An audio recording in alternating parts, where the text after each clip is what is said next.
এই চুড়িটা হলো আমার বোনের জন্য, মানে মৌসুমীর জন্য।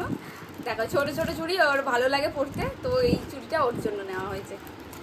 আর আমার আর একটা স্টুডেন্ট রয়েছে তুতুন, ও ওই স্টুডেন্টের থেকে একটু বড়, তাই ওর জন্য আমি একটা এই চুড়িটা নিয়ে এসেছি। ও চুড়ি পরতে বেশ ভালোই বাসে। আর একটা জিনিস রয়েছে এই যে ধূপদানি, এই ঝিনুকের মধ্যে ধূপদানি, এটা মা কিনেছে, জানি না কাকে দেবে, নিজের জন্য নাকি বুঝতে পারছি না। তো যাই হোক, সমুদ্রের জিনিস তো একটু ভালোই লাগে, তো এই জন্য এটা নেওয়া। এই 4টে পেন কেনা হয়েছে, দেওয়া হবে কাউকে।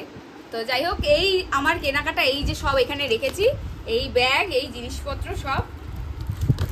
তো অবশ্যই জানিও আমার কালেকশনগুলো কীরকম। দীঘা থেকে আমি এই সব জিনিস কিনেছি সবার জন্য, মোটামুটি সবার জন্যই কিনেছি, যতটুকু পেরেছি আর কি। আছে তো অনেকেই। আর তার থেকে বড় কথা, একটা জিনিস আমি তোমাদের কালেক্ট করেছি, তোমাদের ভিডিওতে দেখিয়েছি। দাও তোমার, যেহেতু দীঘাতে গেছি, জগন্নাথ দেবের মন্দির উদ্বোধন হয়েই গেছে, মন্দিরে যাবো আর জগন্নাথ দেবের একটা স্মৃতি নিয়ে আসবো না, সেটা তো হয় না। তো এটা নিয়ে এসেছি, অবশ্যই কমেন্টে জয় জগন্নাথ বলো। স্টারফিশ কালেক্ট করেছি। এটার মধ্যে তোমাদের বলেইছি আমি একটা লিকুইড তৈরি করেছি, যার মধ্যে এই স্টারফিশগুলো মরেই যাবে, বেঁচে থাকবে না, তবে কিন্তু এগুলো নষ্টও হবে না, পচেও যাবে না। এটা কিন্তু 200 বছর আমরা কিন্তু স্টোর করে রাখতে পারবো। তো ভাবছি এগুলো দেবো ছোট ছোট কৌটোর মধ্যে, এই লিকুইডের মধ্যে স্টারফিশগুলো তাদেরকে দেবো। এটা কিন্তু 200 বছর স্টোর করে রাখা যাবে এই লিকুইডের জন্য।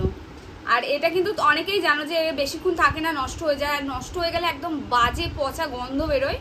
আর এই লিকুইডের মধ্যে রাখলে কিন্তু এটা 200 বছর কিন্তু আমরা স্টোর করে রাখতে পারবো। তো আজকের ভিডিওটা কেমন লাগলো অবশ্যই কমেন্ট করে জানি। চলো টাটা।